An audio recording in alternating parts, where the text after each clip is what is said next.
Sir ತುಂಬ ಖುಷಿ ಆಗ್ತಾ ಇದೆ, ಒಳ್ಳೆ ರೆಸ್ಪಾನ್ಸ್ ಎಲ್ಲ ಕಡೆಯಿಂದ ಬರ್ತಾ ಇದೆ. ಬಟ್ ಒಂದು ತುಂಬ ಚಾಲೆಂಜಿಂಗ್ ಆಗಿತ್ತು, ಯಾಕೆಂದರೆ ಮೇಡಮ್ನ ಇದುವರೆಗೂ ನಾವು ಕಾಳಿ ರೂಪದಲ್ಲಿ ಅಗೋರಿ ರೂಪದಲ್ಲಿ ನೀವು ನೋಡಿದ್ರಿ. ಬಟ್ ಇನ್ನೊಂದು ಸರ್ಪ್ರೈಸ್ ಆಗಿ ಇನ್ನೊಂದು ಕ್ಯಾರೆಕ್ಟರ್ ರಿವೀಲ್ ಮಾಡಿದ್ವಿ ಇಲ್ಲಿ. ಸೊ ಅದು ತುಂಬ ಚಾಲೆಂಜಿಂಗ್ ಆಗಿತ್ತು. ಎಲ್ಲೂ ನಾವು ಬಿಟ್ಕೊಡದೆ ಸ್ಕ್ರೀನ್ ಪ್ಲೇಲೇ ಆಗಲಿ ಎಲ್ಲೂ ಡೌಟ್ ಬರದೇ ಇರೋ ಥರನೇ ಒಂದಷ್ಟು ಸ್ಕ್ರೀನ್ ಪ್ಲೇ ಡೈಲಾಗ್ಸ್ಗಳೆಲ್ಲ ಒಂದಷ್ಟು ಮಾಡಿಕೊಂಡು ಇಂಟರ್ವಲ್ ಬ್ಲಾಕಲ್ಲಿ ಅದನ್ನು ರಿವೀಲ್ ಮಾಡಿದ್ವಿ. ಅದು ಜನ ನೋಡಿ ತುಂಬ ಖುಷಿ ಪಟ್ಟಿದ್ದಾರೆ. ಸೆಕೆಂಡ್ ಹಾಫ್ ಹಂಗೆ ತುಂಬ ಇಷ್ಟಪಟ್ಟಿದ್ದಾರೆ, ತುಂಬ ಚೆನ್ನಾಗಿ ಬಂದಿದೆ ಅಂತ ಹೇಳ್ತಾ ಇದ್ದಾರೆ. ಒಬ್ಬ ನಿರ್ದೇಶಕನಿಗೆ ಇದೆ ಸರ್, ಇಲ್ಲಿ ಇವಾಗಲೇ ನಾವು ಗೆದ್ವಿ ಅಂತ ಅನ್ಸುತ್ತೆ. ಶ್ರೀ ಸರ್, ಮೂಲತಃ ನೀವು ಕಾಳಿ ಭಕ್ತರು, ಕಾಳಿಯ ಆಶೀರ್ವಾದ ಹೇಗಾಗಿದೆ ಸಿನಿಮಾ ಮೇಲೆ ಅನಿಸ್ತು ಆಡಿಯನ್ಸ್ ಕೂತ್ಕೊಂಡು ನೋಡೋದಾಗ? ಖಂಡಿತ ಸರ್, ನಮಗೆ ರೋಮಾಂಚನ ಆಗುತ್ತೆ, ಮೈಯಲ್ಲೆಲ್ಲ ಗೂಸ್ ಬಂಪ್ಸ್ ಬರುತ್ತೆ. ನಾನು ಅಷ್ಟು ಸರಿ ನೋಡಿದ್ರು ನನಗೇನೋ ಇನ್ನೊಂದು ಸರಿ ಜುಮ್ ಅನಿಸುತ್ತೆ. ಅದು ಅಲ್ಲದೆ ನಿನ್ನೆ ಒಂದೇ ದಿನದಲ್ಲಿ ಸ್ಮಶಾನ ಕಾಳಿ ದರ್ಶನ ಆಯಿತು, ಬಂಡೆ ಮಹಾಕಾಳಿ ದರ್ಶನ ಆಯಿತು, ಅಂಗಾಳ ಪರಮೇಶ್ವರಿ ದರ್ಶನ, ಅಲ್ಲೂ ನಾವು ಒಂದು ಹೋಮ ಇಟ್ಕೊಂಡಿದ್ವಿ, ಪ್ರತ್ಯಂಗಿರ ಹೋಮ. ತುಂಬ ಚೆನ್ನಾಗಾಯಿತು. ರೆಸ್ಪಾನ್ಸ್ ಇಲ್ಲೇ ನಾವು ನೋಡ್ತಾ ಇದ್ದೀವಿ.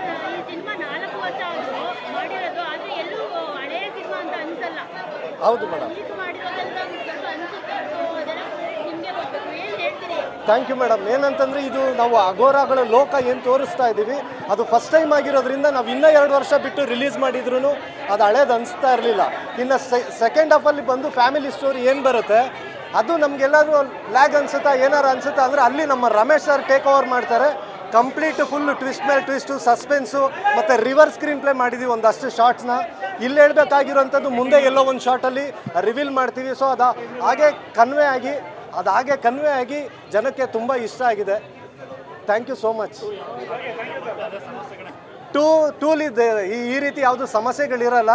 ಈಗೇನು ನಮ್ಮ ಪ್ರೇಕ್ಷಕ ಪ್ರಭುಗಳು ಎಲ್ಲ ನೋಡಿ ನಮ್ಮ ನಿರ್ಮಾಪಕರ ದುಡ್ಡು ಬಂದರೆ ಇಮಿಡಿಯೇಟು ಪಾರ್ಟ್ 2 ಸ್ಟಾರ್ಟ್ ಮಾಡೋಕ್ಕೆ ರೆಡಿ ಇದೀವಿ. ಆಲ್ರೆಡಿ ಸ್ಕ್ರಿಪ್ಟು ರೆಡಿ ಮಾಡಿ ಇಟ್ಕೊಂಡಿದ್ದೀನಿ. ಅದೆಲ್ಲ ಹಿಮಾಲಯ ಪರ್ವತದಲ್ಲಿ ನಡೆಯುತ್ತೆ. ಇವಾಗೇನು ನಾವು ಇಲ್ಲಿ ಕೇವಲ್ಲಿ ಏನು ನೋಡಿದ್ವಿ, ಪಾರ್ಟ್ 2 ಬಂದು ಭೈರಾದೇವಿ 2 ಬಂದು ಎಲ್ಲ ಹಿಮಾಲಯ ಪರ್ವತದಲ್ಲಿ ನಡೆಯುತ್ತೆ. ಬಟ್ ಅದು ಇನ್ನೂ ಇದಕ್ಕಿಂತ ದೊಡ್ಡ ಮಟ್ಟದಲ್ಲಿದೆ ಅದು ಸ್ಕ್ರಿಪ್ಟು ಅಂತ ಹೇಳಕ್ಕೆ ಇಷ್ಟಪಡ್ತೀನಿ ಸರ್.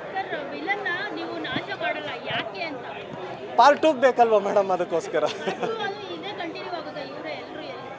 ಕೆಲವೊಂದು ಪಾತ್ರಗಳು ಕಂಟಿನ್ಯೂ ಆಗ್ತಾರೆ. ಇಲ್ಲಿ ಅನು ಮೇಡಮು ಪುನಃ ಬೇರೆ ಒಂದು ಆಕಾರದಲ್ಲಿ ಬರ್ತಾರೆ, ರಾಧಿಕಾ ಮೇಡಮ್ ಬರ್ತಾರೆ, ಒಂದಷ್ಟು ಮತ್ತೆ ಕ್ಯಾರೆಕ್ಟರ್ ರಿಪೀಟ್ ಆಗುತ್ತೆ. ಇಲ್ಲ ಮೇಡಮ್, ಸ್ಕ್ರಿಪ್ಟ್ ರೆಡಿಯಾಗಿ ಇಟ್ಕೊಂಡಿದ್ದೀನಿ. ಯಾವಾಗ ಗ್ರೀನ್ ಸಿಗ್ನಲ್ ಸಿಗುತ್ತೋ ಟಕ್ಕಂತ ನಾವು ಫ್ಲೋರ್ಗೆ ಹೋಗ್ತೀವಿ ಮೇಡಮ್. ಅಲ್ಲಿ ದೊಡ್ಡ ಸ್ವಾಮೀಜಿ ಇಲ್ಲ, ಅವ್ರಿಗೆ ನಾವು ಇನ್ನೊಬ್ರು ದೊಡ್ಡ ಗುರುಗಳು ಇರ್ತಾರೆ, ಅವ್ರು ಬರ್ತಾರೆ. Okay, thank you.